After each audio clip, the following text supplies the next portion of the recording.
ini seringkali diajukan oleh junior-junior saya, juga bahan diskusi di kalangan aktivis IAI. Apakah arsitek boleh mempromosikan diri? Makna profesi adalah mengikrarkan, sebagaimana asal kata itu dari bahasa Latin profiteri, yang artinya menyatakan secara terbuka.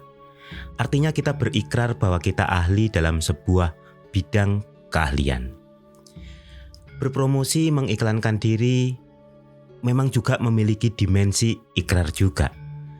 Dalam sementara segi, kita bisa berdalih bahwa kita promosi dalam rangka menjalankan makna profesi, yaitu kita sedang mengikrarkan diri. Ini argumen yang sering dipakai oleh mereka yang pro arsitek beriklan. Oke, sementara bahasan itu kita taruh sejenak. Kita kemudian akan diskusi tentang apa yang sudah saya singgung di tayangan sebelumnya, bahwa profesi merupakan komunitas tertutup yang tidak semua orang bisa masuk ke dalamnya. Ada persyaratan ketat untuk bisa bergabung. Kalau Anda masuk dalam profesi dokter, Anda perlu menempuh serangkaian prosesi, mulai pendidikan, magang, dan rekomendasi dari sejawat. Demikian juga untuk menjadi arsitek. Anda harus kuliah di perguruan tinggi bidang studi arsitektur, Anda perlu magang, perlu mengambil pendidikan profesi, perlu ikut penataran kode etik, perlu mengikuti penataran strata, dan seterusnya. Intinya profesi merupakan komunitas tertutup dan yang masuk di dalamnya sudah dijamin memiliki kualifikasi yang dipersyaratkan. Mengapa hal ini penting? Mengapa jaminan kualifikasi ini penting? Karena kita itu to profess, berikrar kepada masyarakat bahwa kita berprofesi tertentu. Misalnya dokter, maka masyarakat akan mempercayakan urusan nyawanya kepada kita. Demikian juga bila kita berikrar sebagai pengacara, akuntan, maupun arsitek. Kita menanggung beban kepercayaan masyarakat di pundak kita. Dan itu mulia. Masyarakat akan mengikuti saran, nasihat, petunjuk, dan arahan dari kita terkait jasa yang dimintakan. Mereka akan minum obat sesuai dengan omongan kita. Mereka membuat ukuran tangga mengikuti petunjuk kita. Intinya mereka percaya penuh pada keahlian yang kita miliki. Oleh karena itu, khianatlah tindakan kita bila merekomendasikan obat karena kita mendapatkan bonus dari pabrik obat. Khianatlah kita bila merekomendasikan merek cat karena kita mendapatkan bayaran dari produsen cat. Itu adalah dasar filsafat etika kenapa kita sebagai arsitek tidak boleh mempromosikan produk yang terkait dengan keahlian kita. Kemudian kita kembali ke bahasan tadi. Bagaimana bila kita mempromosikan diri kita sendiri? Kita beriklan tentang jasa layanan kita. Apakah itu melanggar kode etik arsitek? Kalau mau jawaban cepat, maka lihat saja di standar kode etik arsitek yang dikeluarkan IAI. Di sana jelas, arsitek tidak boleh beriklan. Itu termaktub secara jelas di Kaidah Tata Laku 2.102. Tetapi, kemudian sebagian kita masih belum puas dengan jawaban itu. Bagaimana dengan kartu nama? Apakah itu bukan termasuk beriklan juga? Masa kita tidak boleh membuat kartu nama? Membuat website, kop surat? Bagaimana dengan posting karya kita di Instagram kita? Atau menayangkan liputan karya kita di channel YouTube? Apakah itu semua merupakan pelanggaran kode etik? Rekan-rekan sekalian, itulah kenapa kita diskusi terkait hal ini.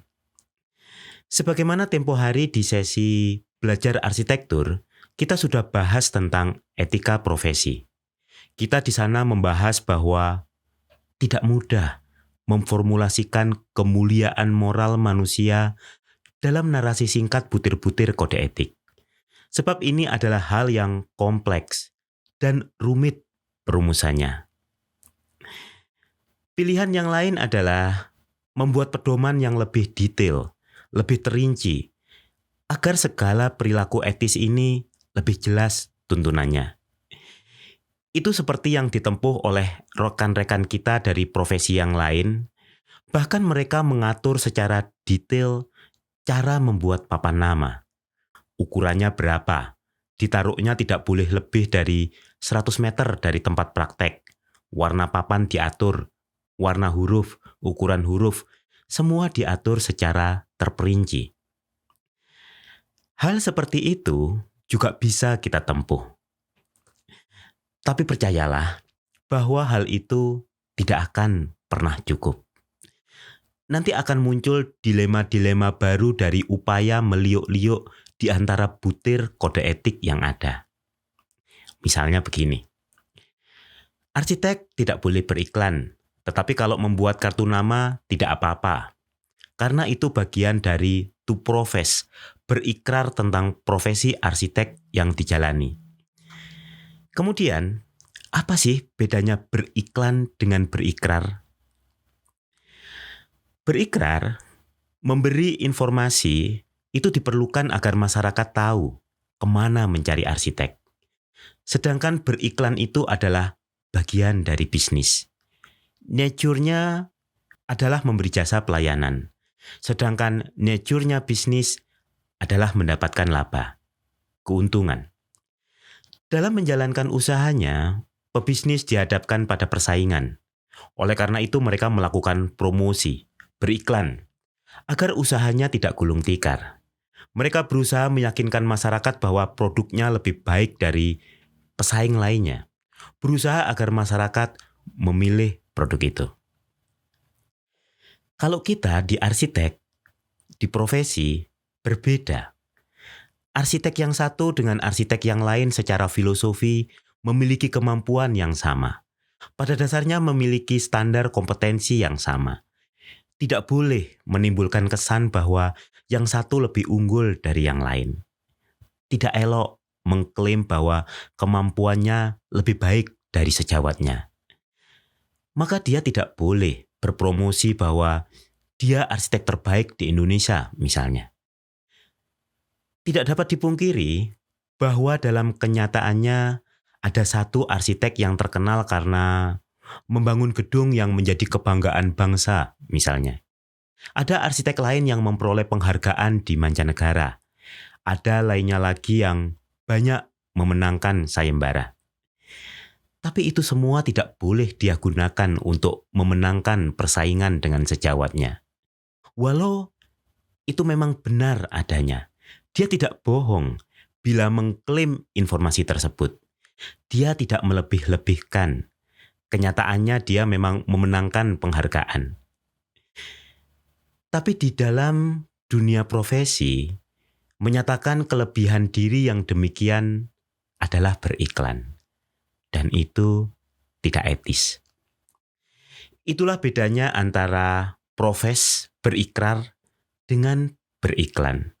Kalau yang pertama adalah memberi informasi, sedangkan bila beriklan memiliki maksud merayu masyarakat agar mengikuti kehendak pengiklan. Itu bedanya kartu nama dengan reklame di koran misalnya. Walau terus terang, bila kita kejar secara narasi, perbedaannya tipis. Tapi bila kita rasakan secara moral, perbedaannya sungguh besar. Nah, disinilah sering terjadi perdebatan itu. Untuk mengatasi hal yang abu-abu tadi, bisa ditempuh dengan beberapa cara misalnya, kita membuat aturan yang lebih rinci, seperti yang saya contohkan soal papan nama tadi. Tapi terbukti bahwa akan terus melahirkan ruang abu-abu yang lain. Cara lain, di samping membuat peraturan terperinci seperti di atas, adalah dengan memperbaiki kualitas moral manusianya. Kita berlomba-lomba menjadi arsitek yang manusia, yang menjunjung tinggi keutamaan manusia. Nilai keutamaan itu antara lain rendah hati, kejujuran, amanah, kesopanan, adil, syukur, sabar, dan cinta. Dengan demikian aturan atau kode etik dibuat secukupnya saja. Tapi bila kita menghias diri dengan nilai keutamaan itu, maka tidak akan ada niatan kita untuk berakrobat mencari celah di antara aturan yang ada. Saya percaya dengan pendapat Imam Al-Ghazali bahwa banyaknya peraturan pada suatu bangsa menunjukkan peradaban bangsa itu menjelang kehancurannya. Karena artinya sudah tidak ada lagi kepercayaan di antara anggota masyarakat. Artinya manusia sudah tidak bisa diandalkan moralnya untuk tidak berbuat yang immoral. Maka itu, tanda runtuhnya masyarakat sudah dekat adalah dengan banyaknya peraturan yang ada di masyarakat tersebut. Maka kita perlu kembali kepada keutamaan kemanusiaan kita. Meyakini apa yang disampaikan Aristoteles bahwa berbuat baik itu adalah baik. Tanpa ada larangan beriklan di butir-butir kode etik, kita tetap tidak akan beriklan. Bukan karena takut pada aturan, tetapi karena menonjolkan diri bukanlah salah satu sikap keutamaan moral. Sebaliknya, rendah hati adalah sikap yang harus ada pada setiap arsitek. Bila kita mempelajari kisah-kisah nabi, orang bijak, tidak ada tuntunan yang bernada menyombongkan diri. Semua teks-teks suci mengajarkan pada kita tentang ketawaduan, humility, rendah hati. Kita baca bagaimana Adam mengaku sebagai orang yang zolim dan karenanya minta ampun pada Tuhan. Demikian juga ketika Yunus dalam perut ikan menyadari betapa beliau orang yang sungguh merugi. Karena memang demikianlah moral yang mulia. Setahu saya, yang menganggap dirinya hebat dan lebih dari manusia yang lain, itu adanya di kisah Fir'aun, Qorun, Abu Lahab, dan semacamnya. Tanpa diatur oleh kode etik atau aturan agama pun, rasanya kita tidak nyaman untuk bilang bahwa saya adalah arsitek 10 besar di Indonesia. Atau saya arsitek peraih EI Award. Bukan karena larangan, tapi hati kita gundah melakukannya. Karena itu hal yang tidak pantas kita lakukan sebagai arsitek, sebagai manusia. Tapi kemudian kita dihadapkan pada situasi yang lebih kompleks, di mana tuntutan hidup semakin menekan kita untuk berpikir bagaimana bertahan. Bagaimana mengimbangi kebutuhan pengeluaran bulanan keluarga. Apalagi kemudian arsitek perlu berkumpul dalam kumpulan yang berbentuk perusahaan. Perusahaan ini kemudian menjadi entitas bisnis. Maka, apakah boleh entitas bisnis ini berlaku sebagaimana entitas bisnis yang lain? Entitas bisnis bertujuan untuk mencari laba, dan di tengah persaingan usaha, entitas bisnis akan berada di situasi kompetisi yang ketat. Mereka akan beriklan, promosi, mempengaruhi konsumen agar lebih memilih produk mereka dibanding pesaing. Walau di entitas bisnis tetap ada etika bisnis, tapi nuansanya berbeda dengan etika profesi. Dalam hal beriklan, misalnya, perusahaan masih boleh menonjolkan keunggulan produknya, merayu masyarakat agar terpikat promosinya. Tetapi tetap ada etika, misalnya tidak boleh menjatuhkan atau merendahkan lawan bisnisnya. Nah, bisnismen berbeda dengan arsitek. Etika profesi lebih ketat dibanding etika bisnis. Pada etika profesi, garansi personal lebih mengemuka. Walau mereka bergabung dalam perusahaan membentuk biro arsitek, maka nuansa etika profesi juga tetap mengemuka. Karena Biro Arsitek adalah kumpulan dari entitas profesi, maka kumpulan ini juga terikat pada etika profesi. Mereka juga tidak boleh beriklan dalam pengertian yang saya terangkan di atas. Rekan-rekan, berprofesi sebagai arsitek adalah pilihan. Kita adalah pendatang baru sebetulnya.